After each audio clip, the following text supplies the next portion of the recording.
Het Zilveren Wetter. Een podcast riege over de skiëtnis van de klassieke muziek in en uit Friesland.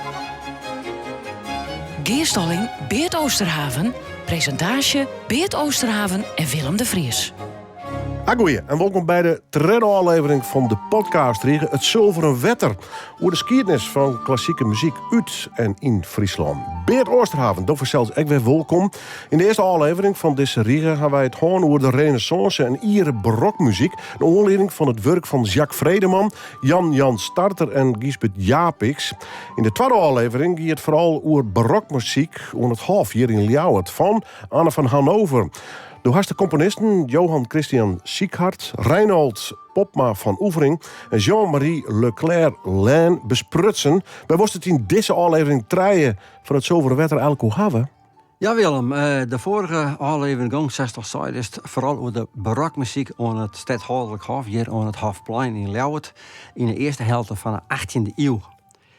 En onder een van die aflevering heb ik gezien dat ik nog net al heel klaar wie met het behandeling van de barokperiode in Friesland. Ik heb dus gezien dat ik het ook nog heb over de persoon en het werk van Unico Wilhelm van Wassenaar. Maar, jet ik het aanst over hem af, kom ik naast Willem nog even waarom op his vorige aflevering. Ik heb het in die vorige aflevering namelijk gewoon over de Franse violenvirtuoos en componist Jean-Marie Leclerc-Lain, die tussen 1938 en 1943 alle jaren een mannen of drie werken aan het hof van Anne van Hannover en haar man stadhouder Willem IV. Let ons nou eerst even in het zin brengen hoe Leclerc zijn muziek ik alweer klonk. Hier is uit zijn compositie voor 2 violen en basso continuo de Forlanne.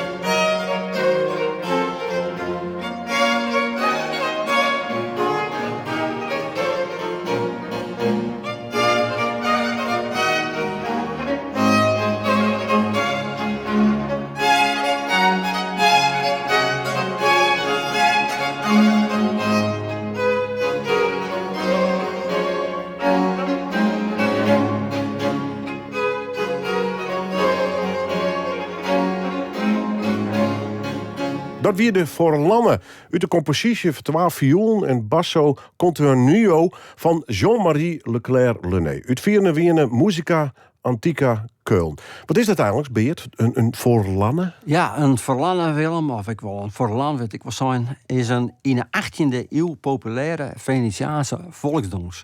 Meestal in 6/8 meter. En oorspronkelijk komt de Forlanne uit Friuli in Noord-Eerst-Italië. Daar wordt ik nog een eigen taal praat. We hebben die wel eens gewoon vertjintburgers van Friuli op een liedfestival. Dat is misschien nog wel op Lied Internationaal. Maar Willem, voelde ik wat op aan de klank van deze Forlanne-compositie van Jean-Marie Leclerc? Nou, is toch hoe begeerd. Het klonk wat iel en een beetje skrabberig zelfs. Willem, jongen, daar heeft gelijk aan. Ik zal even uitlezen hoe dat komt. Tja, eind 60 jaren van de vorige eeuw kwam in de klassieke muziek een stroming op die vooral de barokmuziek werd uitvieren woe nevens de praktijk die in de baroktijd, sinds maar de 17e en de eerste helft van de 18e eeuw, wissange weer, gebruikelijk weer. Dat waard neemt de authentieke uitvoeringspraktijk. Daar je erbij dat de barokmuziek ook weer op originele of periode-instrumenten uitgevoerd werd. Dus toetsenpartijen net op de piano, want die weer er in de baroktijd nog net, maar op het klaversymbol of op het spinet. En muziek van violen en orenstrijkinstrumenten uit de baroktijd op instrumenten uit die tijd zelfs, dus op oorinstrumenten, of op exact nabouwde kopieën van die instrumenten. Wichtige aanhangers en pleitbezwargers van die authentieke uitvoeringspraktijk waren in Engeland Christopher Hogwood, in Eerstenrijk Nicolas Harnoncourt, in Nederland klavercinist Gustav Leonhardt en Frans Bruggen met zijn orkest van de 18e eeuw. En in Duitsland weer dat Reinhard Goebel. En Willem, die Reinhard Goebel, wie niet schrikt, de dirigent van het door hem op begin 70 jaren opgerichte ensemble voor oude muziek Musica Antica Köln. Doe neemt het al. Die opname van de Forlana van Jean-Marie Leclerc, die wij niet schrikt jaren lieten, staat op de allereerste grammofoonplaat die het Musica Antica Köln eer maken. Namelijk barokke kamermuziek uit 1974. Nou dus exact 50 jaar lien. Reinhard Goebel had van 1973 tot 2000 zo'n dirigent geweest van Musica Antica Köln. Maar Willem, als het mij niet mist, en ik heb Goebel nooit echt nog live aan het werk jongen. Dat wie op tongens die 22 maart 2018 in de Egonseel van de Harmonie hier in Ljouwert. Wij hebben toen beide, dat is al Willem, wist dat nog? Ja. Oké, Willem weet het nog. Ja. Bij de uitvoering door het Noord-Nederlands Orkest, het Noord-Nederlands Concertkoor en het Martini Jongenskoor Sneek van een Frieske Matthäus Passion West. Reinhard Goebel weer door de dirigent. En dat weet Willem dus ik nog. Ja, absoluut, absoluut. Het speelde hem al hier aan in het rand van Ljouwert, Friesland, culturele haardstad van Europa 2018. Peter Siebinga van Poins, hij is bij Willem heel goed bekend van het Dokkum locatie. Maar ik als begeleider in de tijd van Rienert Gratema en als componist van muziek bij toneelstukken van theater en orenzelschappen. Peter hier de Friese oorzetting van de Duitse tekst van de Matthäus Passion maken. Op 13 september 2017 hier die tekst clear. En, zat ik vernomen heb, hier Peter de doel op rekenen dat de Friese Matthäus Passie een lekker stevige uitvoering krijgen zou. Door een volbezet symfonisch Noord-Nederlands orkest. Likwijls, Marcel Mandos, de artistiek leider van het Noord-Nederlands orkest, hier het oortje in hollen. Hij vreeg de verneemde Duitse dirigent Reinhard Goebel om, in die zijn stijl, een uitvoering nevens de originele, authentieke uitvoeringspraktijk te rieden. En zo geschiedde. Dus, geen stevige, zuurrokkende, moderne uitvoering, maar in zat er in de tijd van Bach zelfs ook klinken kind hier. Er had oors ik altijd wel discussie was Willem over het zo'n iconisch werk als de Matthäus Passie van Johann Sebastian Bach wel in een orentaal als het Duits uitvieren ken hier. Die discussie is vol voor het Nederlands viert, maar in 2018 ook voor het Friesk. De oude krantenrecensent Rudolf Nammersma weer net over alle bogen voor het Friesk in de Matthäus. De Duitse dirigent Reinhard Goebel weer daar liek wat duidelijk over. Hij zei: je maar hebben de Bijbel, Sophocles, Dante en Shakespeare, dat is ook in het Friesk. Waarom de Matthäus dan het? Nou Willem, voor deze uitstap naar de authentieke uitvoeringspraktijk en Reinhard Goebel hingen wij het over Jean-Marie Leclerc-Lenné.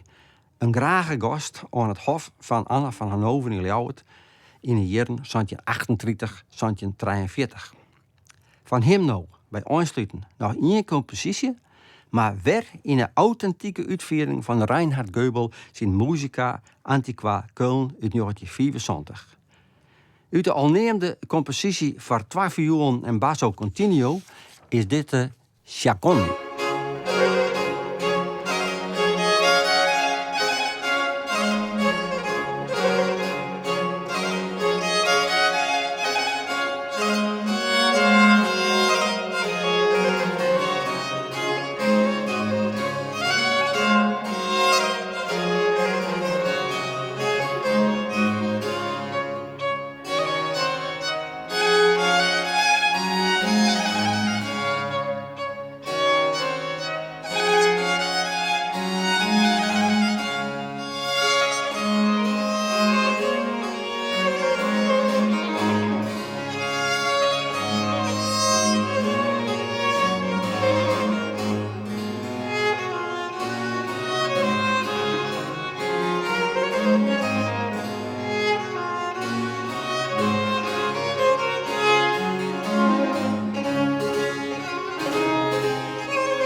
Dat weer Musica Antiqua Keulen in een goed 6 minuten lange chacon. Ik weer een doens van Jean-Marie Leclerc-Lené. Beert, beginnen we nog maar verder. Ja Willem, wij maken je, en ik weet dat we jij kist in deze podcast zo nou en dan een uitstapje naar de lichte muziek. In een vorige aflevering hebben wij het hoorn over Keith Richards van de Rolling Stones en die zijn opvatting over het grote belang van muziek voor het menselijk welwezen. Nou wil ik het even hebben over een bluesy singer-songwriter met Frieske roots. En dat om iets volgende barakcomponist in te leren. Maar laten we eerst eens hartje naar die jongen. Hier is Michael de Jong met Time Will Pass Like Rain.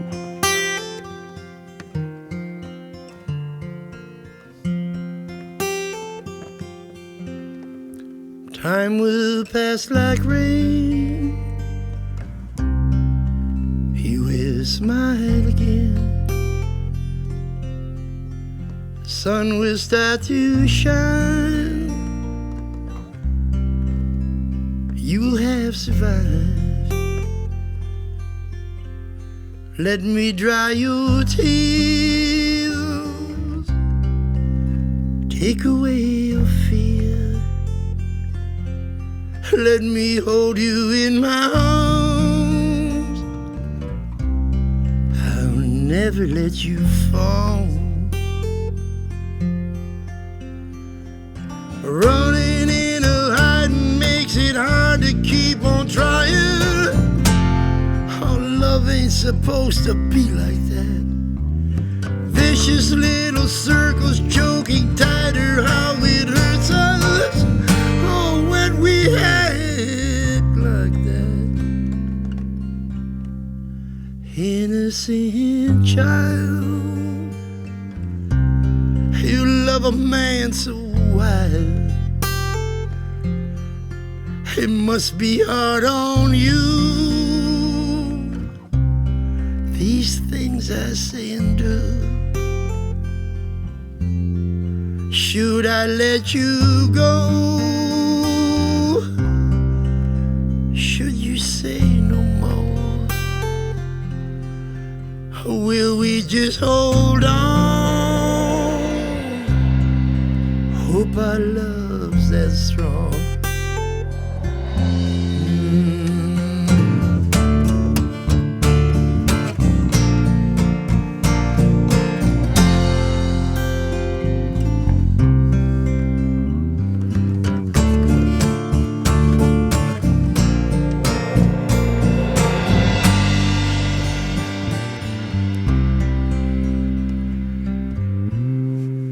Innocent child, oh, you love a man so wild. It must be hard on you. These things I say and do. Should I let you go? Oh, should you say no more? Or will we just hold on? Hope our love's that strong.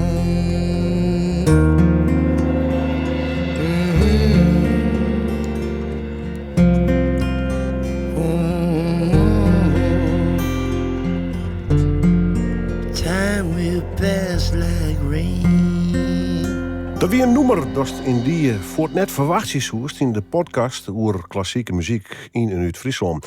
Toch have hem draait. Time Will Pass Like Rain van Michael de Jong. Beert, waarom draaien we dit eigenlijk? Ja Willem, ik wil het nummer van Michael de Jong jaren lid omdat Michael de Jong een kenner wie van de klassieke muziek. Dit nummer, Time Will Pass Like Rain, of hij zei dan pass, want hij had in Amerika zitten verzeld. Dat kwam bijgelijks van zijn cd Park Bench Serenade uit 2001. Maar hij had ik oren cd's uitgebracht, maar verwijzings naar klassieke muziekterminologie in de titel. Because Live in D minor, leven in D mineur, uit 2012. Ik wil vooral wat van Michael de Jong jaren litten, dat is zijn connectie met Friesland.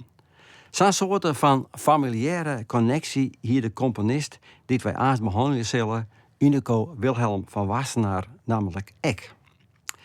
Maar eerst wat meer over Michael de Jong. Hij was in 1944 binnen in Frankrijk. Zijn mem wie een Baskiske. Zijn huid wie Gerben de Jong, afkomstig uit Jesterijn, nou de gemeente Zuidwest-Friesland. Toen Michael 4 jaar oud was, verhuisde de huishouding naar de Verenigde Staten van Amerika. Van zijn 18e jaar wie Michael der muzikant. Hij laat een zwalkend bestaan, maar net min drugs en drank, en spelen met bluesgrootheden als Albert King, John Lee Hooker en Jimmy Reed. En met Jerry Garcia van The Grateful Dead. Later in zijn leven kwam er waarom naar Nederland om te verheerlijken wie op Christa Visser uit Ljouwert. Ik heb trouwens doet haar een relatie uit wie Christa nog wel eens trof in de platenzaak van Wobbe van Zijen aan de vastrekening Ljouwert. Dus ik weet waar het zij wie. Hierin heb ik een vraagpapier met Michael de Jong lezen dat hij vertelde dat zijn huid, Gerben de Jong dus, ik in het dorp Rie, het Nederlands Riet, wennen hier. Of dat in alle gevallen zijn huid, zijn familie uit Rie afkomstig weer. Even tussen jekjes Willem, in Rie wennen het jaar te dag nog altijd de Friese oertroepen door Roel Slofstra. Dit, en dat heb ik niet correct nog vergeten te zeggen, op het conservatorium in Den Haag in de tijd les had van Frans Bruggen, de Nederlandse pleitbezorger van een authentieke uitvoeringspraktijk. Dus daar komt alles weer bij in maar. In het krijgt niet hem de vraagpapier vertelde Michael de Jong ik dat zijn huid hem altijd voorhouden hier en dat op zijn sterrenbed nog zijn hier dat zij de jongs winnen. En net, liek als Wobbe van Zijen om commerciële redenen graag hebben woe, doet er een LP van Michael uitbrengen zo Youngs. Dus krijg als Neil Young. Om die reden is de LP op Wobbe's Universe label altijd op een planken Listenblur. Die eigenzinnigheid van Michael de Jong via zijn huid grenst het wel van mij aan Friesk eigenes. Daarom heb ik de cd's van hem, van Michael de Jong dus, hij had maar liefst 19 stuks maken, in en uit Friesland afdeling van mijn platenkast staan. Alfabetisch tussen, en dat zal daar bekend voorkomen, Jit Izer en Kadaverbak in. Michael de Jong stoor op 10 maart 2018 in Dordrecht.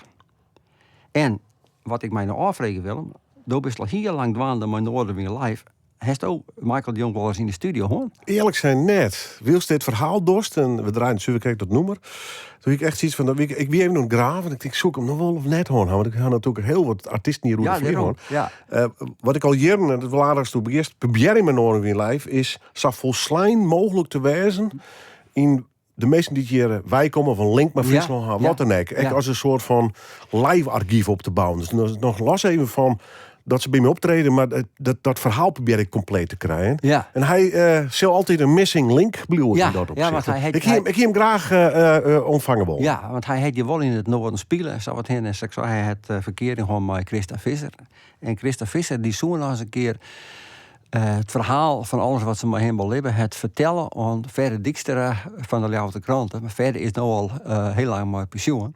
En het zou wel mooi zijn dat dat verhaal eerder nog eens verteld wordt, want dat is wel heel opmerkelijk. Hij is genoteerd. Oké.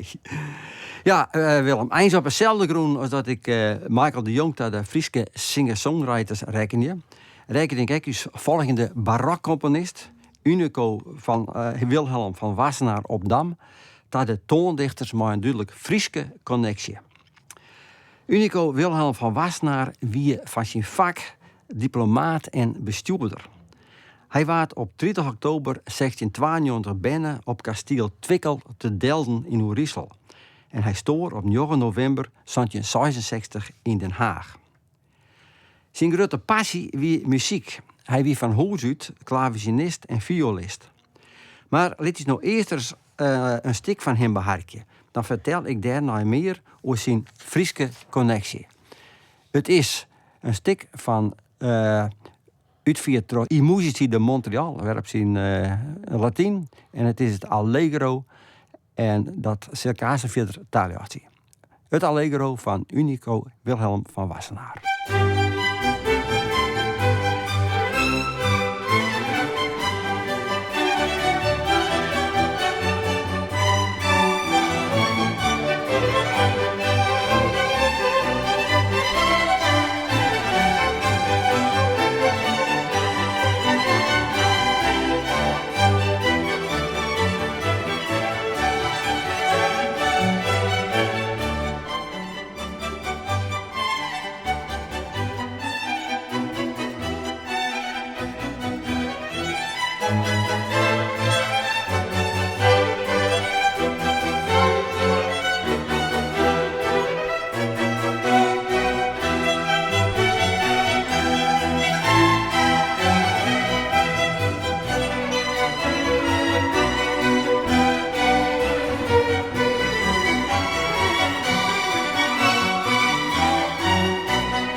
Dat wie Musici de Montreal met het Allegro uit het concert nummer 2 in G majeur van Unico Wilhelm van Wassenaar. Beert, du zeidest dat het naar deze muziek hebben zoest door de Friese connectie van Wassenaar. Maar hoe zit dat eigenlijk? Ja, Willem, die Friese connectie van Unico van Wassenaar was zijn vrouw, Dodonea Lucia van Goslinga. Zij trouwden op 20 september 1923 en kregen 4 benen. Maar 12 van haar hadden dikwijls de volwassen leeftijd. Dus er was een soort verdriet in dat huishoudentje. Dodonea, ze zullen in het Fries wel doet of dwotje neemt wijzen, wie opgegroeid bij het dorp Dwaiem in Joortedij, de gemeente Waardhoeken. Daar werd nou de noordeerstelijke op- en aanritten van de A31 bij Frenscher lezen op een hicht van Dwaiem, die in het verliene Goslinga staat. Ze wordt op hetzelfde plak dat nou een plaats met vakantieappartementen staat. Aan het begin van de 18e eeuw jette een van de bewoners van Goslinga staat Dodonea Lucia van Goslinga. Er moet een schilderen portret van haar west hebben, maar dat is in de vorige eeuw spoorloos verdwenen. Unico van Wassenaar moet zijn komend gouders op Goslinga staat hoorn hebben. In de verkeringstijd, maar ook daarna. Het is namelijk net onmogelijk dat hij als Wassenaar ook familie en kunde op het beeld hier. Dat, is bekend, vrij wat Wassenaars wennen en nog wennen. Dwaiem lijkt net 4 van het beeld af. Unico en Dodonea, of Doet, zetten haar na haar trouwen naar wennen in Den Haag. Simmerdijs zitten ze een soort in Twente, in het huis Twikkel, oftewel Twikkel te Delden. Daar is die ook het klavensymbool van de familie van Wassenaar, dat Unico een soort oeren efter zitten matten had. De muzikoloog Albert Dunning, ik heb hem wel kennen, het Unico van Wassenaar in 1980 ontmaskeren als componist van een concerto armonici, dat wij niet krijgt uit nummer 2 in G majeur, het Allegro van Jeden. Maar waarom, Willem, moest Unico ontmaskeren worden, zoals ik correct zei? Nou, dat zit zo. De 6 concerto armonici hebben heel lang tastkneur geweest onder een verneemde, jongverstonnene Italiaanse componist Giovanni Battista Pergolesi. Hij leefde van 1910 tot 1926 en is dus maar 26 jaar oud geworden. Dat leefde in de vorige eeuw de verneemde Russische componist Igor Stravinsky ook nog. Hij verwerkte die concerten bij verzin in zijn Pulcinella-suite. Dit een eerbetoon wie aan Pergolesi. En de titel van een cd uit 1986 van I Musici de Montreal, dat wij niet krijgt een Allegro van draaiden, is ook nog de Pergolesi Concerto Armonici. Als die het er dan wel in hele lietse lettertjes onder attributed to Unico Wilhelm Graaf van Wassenaar. Maar waarom miste nou de namen van Unico eeuwenlang bij de partituren van die 6 concerten? Dat hier Willem alles te krijgen met de status van componist terug de eeuwen heen. Die status stier gelijk aan die van bijgelijks een kok, een tuinman of metselaar. En botste dus met de adellijke en maatschappelijke positie die het Unico van Wassenaar hier. Hij wie ommers, zoals de eerder al zei, diplomaat en bestuurder. Zeg maar een steedsman. Met dank aan een op het kasteel Twikkel in Delden bewaarde bleune partituur van de 6 Concerto Armonici. Dat is dan eigenlijk het magnus opum van Wassenaar, dus zijn wichtigste werk. Koormuzikoloog Albert Dunning in 1980 de wiere componist ontmaskeren. Die partituur wie namelijk verzoen van een voorwoord in het handschrift van Unico van Wassenaar hemzelf. De 6 concerten winnen eigenlijk windelijk onjaren voor het adellijke Haagse Collegium Musicum, dat in 1925 van start ging onder leiding van violist Carlo Ricciotti. Mijn alle gedachten Unico zelfs aan het klavensymbool. Ze dan spelen dat hem al in dat elite vermidden en dan dat weer net zo slim. Je mocht wel muziek maken, maar je moest eigenlijk net bekend maken dat je componist was. Want dan stond je op dezelfde status als een kok of een metselaar. Dat kon je niet vermidden net. In 2016 had het barokensemble Combattimento de complete muziekwerken van Unico van Wassenaar uitgebracht op 2 cd's, maar daarbij een boekwerk van 52 pagina's. Daar wienen verzeld de 6 Concerto Armonici ook bij. En onder een van deze aflevering van het Zilveren Wetter, over een stukje Jean-Marie Leclerc, de authentieke uitvoeringspraktijk en de connecties van Michael de Jong en Unico van Wassenaar naar Friesland, nu nog het verslijne concert nummer 5 in F mineur uit de Concerto Armonici van laatstgenoemde componist. En als ik mijn eigen tijd door wil en ik had je naar deze muziek, dan zag ik het wiede landschap boven Frenscher omdraaien heen, dat Gosling stier dus saf van mij. De dielen binnen Adagio Largo, Da Cappella, Largo en A Tempo Giusto. De uitvoering is door het Combattimento Consort Amsterdam. Ga er maar even van zitten.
En dat weer uit de 6 Concerto Armonici van Unico Wilhelm van Wassenaar. Het hele concert nummer 5 in 4 deel. Uitviert toch het Combattimento Consort Amsterdam.